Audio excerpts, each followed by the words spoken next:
Telangana this is Rajesh Sharma. ఇవాల్టి news headlines చూస్తే రెండు కీలకమైన అంశాలు కనిపిస్తున్నాయి. ఒకటి, సర్కార్కు నిధుల కొరత కనిపిస్తుంది. ఎందుకంటే గత ఎన్నికలకు ముందు, అసెంబ్లీ ఎన్నికలకు ముందు కాంగ్రెస్ పార్టీ విపరీతమైన హామీలను గుప్పించింది. మేనిఫెస్టోలో ఎన్నో తాయిలాలను ప్రకటించింది. ఇప్పుడు ఆ హామీలను నిలబెట్టుకోవాలంటే ప్రభుత్వానికి వేల కోట్ల రూపాయలలో నిధులు అవసరం కనిపిస్తుంది. కానీ ఆ నిధుల సమీకరణ ఎలా? గత ప్రభుత్వం నిధులు అవసరమైనప్పుడల్లా ప్రభుత్వ భూములను వేలానికి పెట్టింది. కానీ ఈ ప్రభుత్వం ఇప్పుడు భూములను యాక్షన్ వేయకుండా వాటిని కుదువ పెట్టి నిధులను సమీకరించుకోవాలని ప్రయత్నం చేస్తుంది. అట్ ద సేమ్ టైం బ్యాంకుల నుంచి రుణాలు తీసుకోవడానికి ప్రయత్నాలు చేస్తుంది. అయితే బ్యాంకుల నుంచి రుణాలు తీసుకోవడానికి కొంత కేంద్ర ప్రభుత్వ సహకారం అవసరం. ఈ అన్ని నేపథ్యంలో కాంగ్రెస్ ప్రభుత్వం కావచ్చు, సీఎం రేవంత్ రెడ్డి కావచ్చు, నిధుల కొరత మీద మల్లగుల్లాలు పడుతున్న పరిస్థితి.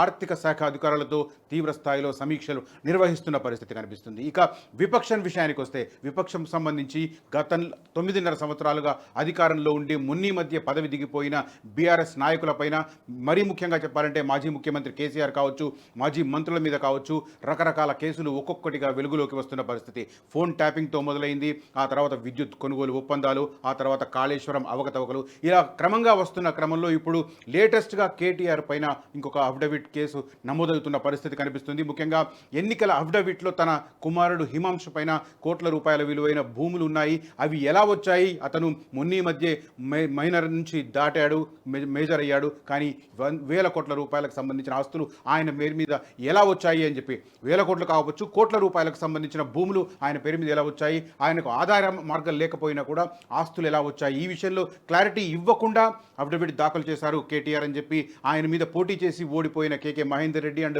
ఇంకొక వ్యక్తి ఎన్నికల కమిషన్కు ఫిర్యాదు చేశారు. ఈ నేపథ్యంలో దానికి సంబంధించిన వాళ్ళకు నోటీసులు జారీ చేసిన పరిస్థితి కనిపిస్తుంది. ఒక రకంగా విపక్షం మీద కేసులు నమోదవుతున్నాయి. అదే సమయంలో ప్రభుత్వం ముందు ఈ హామీలను నిలబెట్టుకునే క్రమంలో విపరీతమైన ఒత్తిడి కనిపిస్తుంది. ఒకసారి ఈ అంశాలను చూసే ముందు హెడ్లైన్స్ ఒకసారి చూసే ప్రయత్నం చేద్దాం. ముందుగా తొలి వెలుగు పత్రిక చూస్తున్నాం. మనకి ఇక్కడ మహిళలకు 2500 ఎప్పుడు అన్న క్వశ్చన్ మార్క్ కనిపిస్తుంది. ప్రధానంగా మనందరికీ తెలుసు, కాంగ్రెస్ మేనిఫెస్టోలో మహాలక్ష్మి పథకాన్ని చాలా ప్రముఖంగా ప్రస్తావించారు. అందులో భాగంగా ఆర్టీసీ బస్సులో ఫ్రీ సర్వీస్ అనేది వెంటనే డిసెంబర్ 7వ తేదీన అధికారం చేపట్టిన వెంటనే దానికి సంబంధించిన ఇంప్లిమెంటేషన్ 2 రోజుల్లోనే మొదలైన పరిస్థితి. కానీ అదే స్కీమ్ కింద, అదే మహాలక్ష్మి స్కీమ్ కింద ప్రతి మహిళకు, ఇంట్లో ప్రతి గృహంలో ఉన్న మహిళకు నెలకు 2500 రూపాయలు ఇస్తామని చెప్పి ఆర్థిక సహాయం చేస్తామన్నారు. అది ఇప్పటి వరకు అంటే 6 నెలలు పూర్తయిపోయింది. డిసెంబర్ 7న అధికారంలోకి వచ్చారు. ఇప్పుడు మొన్న జూన్ 7కు 6 నెలలు పూర్తయిన పరిస్థితి. కానీ ఇప్పటి వరకు దానికి ఒక కొలిక్కి రాలేదు, ఇంకా పథకాన్ని ఇంప్లిమెంట్ చేయలేదు అన్న మీనింగ్తో ఈ వార్త కనిపిస్తుంది. రాష్ట్రంలో కాంగ్రెస్ పార్టీ అధికారం చేపట్టి 6 నెలలు పూర్తయింది. డిసెంబర్ 7న కొలువుదీరిన రేవంత్ ప్రభుత్వంలో హామీల అమలు అన్నది ఒక అడుగు ముందుకు 2 అడుగులు వెనక్కి అన్నట్లుగా ఉంది. మహాలక్ష్మి పథకంలో భాగంగా ప్రతి కుటుంబంలోని మహిళలకు 2500 అందిస్తామని అసెంబ్లీ ఎన్నికలకు ముందు కాంగ్రెస్ పార్టీ హామీ ఇచ్చింది. కొన్ని పథకాలు అరకొరగా అమలవుతున్నప్పటికీ కొన్ని మాత్రం ఇంకా అమలుకు నోచుకోలేదు. మహాలక్ష్మిలో కేవలం ఆర్టీసీ ఉచిత ప్రయాణం ఒక్కటే అమలైంది. మహిళలకు ఆర్థిక సహాయం అన్నది పత్తా లేకుండా పోయింది. 18 ఏళ్లు నిండిన వారందరికీ నెలకు 2500 చెల్లిస్తామని భారీ ప్రకటనలు చేసి ఇప్పుడేమో పట్టించుకోకపోవడం ఏంటని మహిళా లోకం కాంగ్రెస్ పార్టీని ప్రశ్నిస్తున్నది అంటూ వివరాలు కనిపిస్తున్నది. అదే రకంగా ఇప్పటి వరకు ఎలాంటి కసరత్తు చేయని సర్కార్ రుణమాఫీ నిధుల కోసమే కీలక చర్చలు. రాష్ట్ర వ్యాప్తంగా 40 లక్షల మంది లబ్ధిదారులు, ఏడాదికి 10,000 కోట్లకు పైగా ఖర్చయ్యే ఛాన్స్. ఎన్నికలకు ముందు కోడ్ పేరు చెప్పి దాటవేత, కోడ్ ముగిసినా పట్టించుకొని పాలకవర్గం అన్న వివరాలు కనిపిస్తున్నాయి. ప్రధానంగా హామీలను నిలబెట్టుకోవడంలో డిలే కనిపిస్తుంది. దానికి సంబంధించిన వార్త. ఇంకో ఇంట్రెస్టింగ్ వార్త చూడొచ్చు. ఢిల్లీ తిహార్ జైల్లో ఉన్న ఎమ్మెల్సీ కల్వకుంట్ల కవితను ఆమె సోదరుడు మాజీ మంత్రి కేటీఆర్ కలిశారు. ఈ సందర్భంగా ఆమె చేసిన కామెంట్ ఆధారంగా ఇంకొక వార్త కనిపిస్తుంది. అన్న పిల్లలు ఎట్లున్నారు అని చెప్పి ఆమె ఆరా తీసిన పరిస్థితి. జైలు నరకంలా ఉందే. తిహార్ జైలులో కవితను కలిసిన కేటీఆర్ చెల్లి యోగక్షేమాలపై అన్న ఆరా, బెయిల్ రాకపోవడంపై చర్చలు. ఈ నెల 21 వరకు కవిత జ్యుడిషియల్ రిమాండ్, 9 పుస్తకాలు చదవడానికి కోర్టు అనుమతి అన్న వివరాలు కనిపిస్తున్నాయి మనకు. ప్రధానంగా తొలి వెలుగు పత్రికలో ముఖ్యంగా మనందరికీ తెలుసు, మార్చి 25వ తేదీన ఆమె అరెస్ట్ అయ్యారు. ఆ తర్వాత సిబిఐ కూడా ఆమెను అరెస్ట్ చేసింది. ముందు ఈడీఐ అరెస్ట్ చేసింది, ఆ తర్వాత సిబిఐ అరెస్ట్ చేసింది. ఇప్పటి వరకు బెయిల్ పిటిషన్లు వేస్తూనే ఉన్నారు. తర్వాత తన అరెస్టును సవాల్ చేస్తూ ఢిల్లీ హైకోర్టును కూడా సంప్రదించారు. అయినప్పటికీ ఆమెకు ఎక్కడా రిలీఫ్ దక్కని పరిస్థితి. అయితే కేసు ఏమీ లేదు అని చెప్పి కేసీఆర్ పదే చెప్తున్నారు. ఇదంతా కేంద్ర ప్రభుత్వం వండిన ఒక కేసు అని చెప్తున్నప్పటికీ ఆమెకు బెయిల్ రాకపోవడం మాత్రం కొంత అనుమానాలకు తావిస్తుంది. ఏం జరిగింది అన్న ఆరా తీస్తున్న పరిస్థితి కనిపిస్తుంది.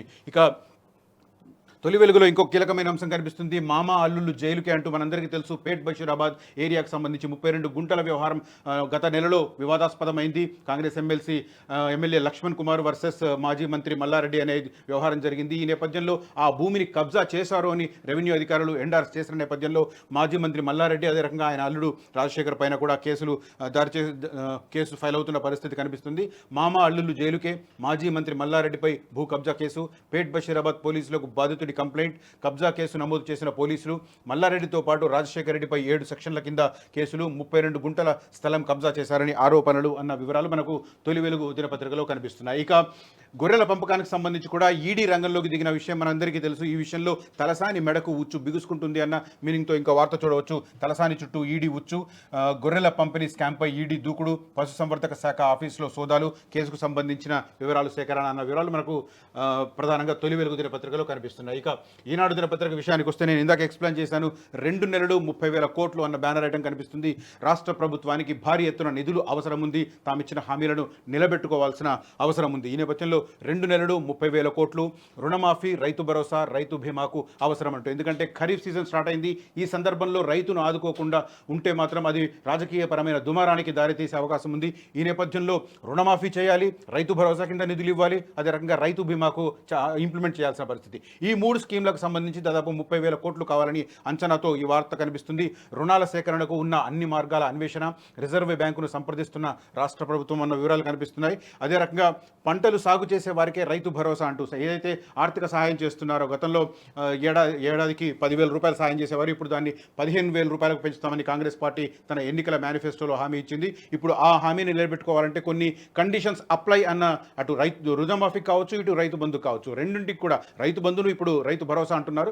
సో రెండింటికి కూడా నిధుల సమీకరణ అవసరం, నిధులు అవసరం. కానీ పెద్ద ఎత్తున నిధులు అవసరం ఉంది కాబట్టి దాన్ని తగ్గించుకోవడానికి కొన్ని కండిషన్స్ అప్లై అంటూ షరతులు విధించే పరిస్థితి కనిపిస్తుంది. అందులో భాగంగా పంటలు సాగు చేసే వారికే రైతు భరోసా, ఆ దిశగా యోచిస్తున్న ప్రభుత్వం, వ్యవసాయ శాఖ మంత్రి తుమ్మల అంటూ ఆయన ఇచ్చిన స్టేట్మెంట్ ఆధారంగా చూడవచ్చు. ఇక రుణమాఫీకి సంబంధించి ఆగస్టు 15వ తేదీలలోగా దశల వారీగా రుణమాఫీ సొమ్మును జూలై 15 నుంచి ఆగస్టు 15 వరకు దశల వారీగా తొలుత 50,000 లోపు, ఆ తర్వాత లభ్యతను బట్టి 75,000, 1,00,000 ఇలా పెంచుతూ బ్యాంకులకు జమ చేసే విధానాన్ని ప్రభుత్వం పరిశీలిస్తుంది.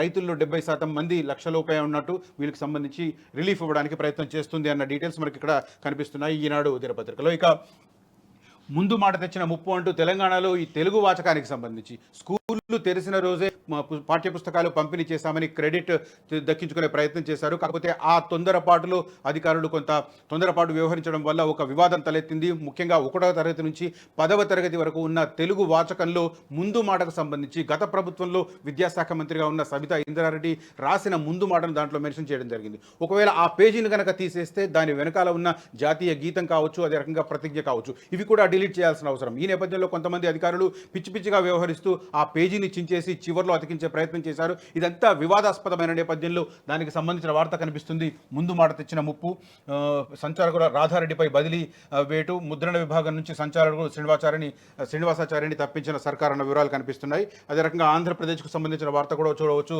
మొన్న ప్రమాణ స్వీకారం చేసిన మంత్రులకు నిన్న సాయంత్రం ఆంధ్రప్రదేశ్ ముఖ్యమంత్రి చంద్రబాబు శాఖలు కేటాయించారు. అందులో భాగంగా ఉప ముఖ్యమంత్రిగా పవన్, పంచాయతీరాజ్, గ్రామీణాభివృద్ధి శాఖల కేటాయింపు, లోకేష్కు విద్యా, ఐటీ అన్న వివరాలు కనిపిస్తున్నాయి మనకు ప్రధానంగా ఈనాడు దినపత్రికలో.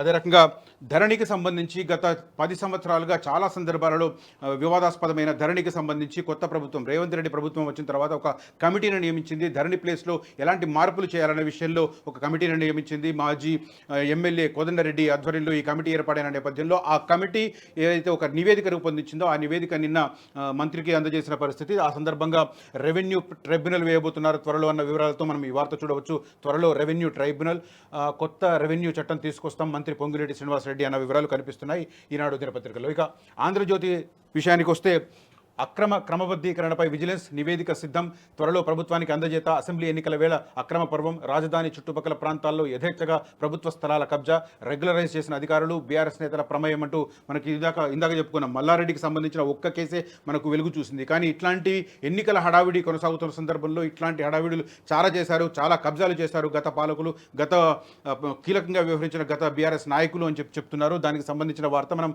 ఆంధ్రజ్యోతిలో చూడవచ్చు. అదే రకంగా బీసీ కులగణనకు సంబంధించి ఒకవైపు చర్చ జరుగుతుంది. బీసీ కులగణన జరిగిన తర్వాతనే స్థానిక సంస్థల ఎన్నికలు నిర్వహించాలని బీసీ సంఘాలు కోరుతున్నాయి. కానీ ప్రభుత్వం అంత వ్యవధి లేదు కాబట్టి ముందుగా ఓటర్ లిస్ట్ ఆధారంగా ముందుకెళ్దామని ప్రయత్నం చేస్తోంది. దానికి సంబంధించిన వార్త మనకు ఆంధ్రజ్యోతి దినపత్రికలో చూడవచ్చు. అదే రకంగా ఆంధ్రప్రదేశ్ కేబినెట్కి సంబంధించిన వార్త కనిపిస్తుంది. పవన్ డిప్యూటీ సీఎం, ఆయనకు పంచాయతీరాజ్ గ్రామీణాభివృద్ధి, లోకేష్కు ఐటీ, హెచ్ఆర్డీ, ఆర్టీజీ మంత్రులకు శాఖలు కేటాయించిన చంద్రబాబు, అచ్చెన్నకు వ్యవసాయం, అనితకు హోం, పయ్యావులకు ఆర్థిక సభా వ్యవహారాలు, కొల్లు ఎక్సైజ్, గనులు, ఆనం దేవాదాయం, బాబు వద్దే సాధారణ పరిపాలన, శాంతి భద్రతలు, ఎవరికి కేటాయించిన శాఖలు కూడా ఆయన దగ్గర ఉన్న వివరాలు కనిపిస్తున్నాయి. అదే సందర్భంలో గొర్రెలతో గాబరా అంటూ ఈడీ రంగ ప్రవేశంతో ఈ పశుసంవర్ధక శాఖ అధికారుల్లో వణుకు పుడుతుంది. గతంలో జరిగిన అక్రమాలు ఇప్పటిని ఒక్కొక్కటి వెనుకలోకి వస్తున్న నేపథ్యంలో దానికి సంబంధించిన వార్త కనిపిస్తుంది. గొర్రెలతో గాబరా, ఈడీ రంగ ప్రవేశంతో సంబంధిత అధికారుల్లో టెన్షన్. పూర్తి వివరాల కోసం జిల్లాలకు మెయిల్ శుక్రవారం ఆఫీస్కు రాని అధికారులు అని చెప్పి వివరాలు కనిపిస్తున్నాయి. అదే రకంగా నీటికి సంబంధించి జాతీయ స్థాయిలో ఒక రగడ కొనసాగుతుంది. ఈ నేపథ్యంలో కాంగ్రెస్ పార్టీ అధ్యక్షుడు మల్లికార్జున ఖర్గే చేసిన వ్యాఖ్యలను చూడవచ్చు. నీట్ మార్కులు, ర్యాంకులపై సర్కార్ రిగ్గింగ్, 24 లక్షల మంది ఆకాంక్షల్ని తొక్కేసింది, పేపర్ లీక్ కాకపోతే బీహార్లో 13 అరెస్టులు ఎందుకు, ఖర్గే అన్న వివరాలు కనిపిస్తున్నాయి మనకు ప్రధానంగా. ఇక వెలుగు దినపత్రిక విషయానికి వస్తే రుణమాఫీ కోసం ప్రభుత్వ భూములు కుదువా అని చెప్తున్నారు. గత ప్రభుత్వం నిధులు అవసరమైనప్పుడల్లా భూములను వేలం వేసింది. దానికి సంబంధించిన వివరాలు చూసాం. ఈ ప్రభుత్వం ఇప్పుడు ప్రభుత్వ భూములను కుదువ పెట్టడానికి ప్రయత్నం చేస్తున్నట్టున్నారు. ఇప్పటికే 48,000 కోట్ల రూపాయల విలువైన భూములను ఐడెంటిఫై చేశారు రాజధాని చుట్టుపక్కల అన్న వివరాలు కనిపిస్తున్నాయి. రుణమాఫీ కోసం ప్రభుత్వ భూములు కుదువ, పడావు పడ్డ భూములను బ్యాంకుల్లో తాకట్టు పెట్టి లోన్లు తీసుకోవాలని భావిస్తున్న సర్కార్ భూములు అమ్ముడు కంటే తనఖా పెట్టడం మేలనే యోచన అన్న వివరాలు చూడవచ్చు మనం వెలుగు దినపత్రికలో. అదే రకంగా మళ్ళీ డిఆర్సీ మీటింగ్ అంటూ ఇంకొక ఇంట్రెస్టింగ్ వార్త కూడా కనిపిస్తుంది మనకు.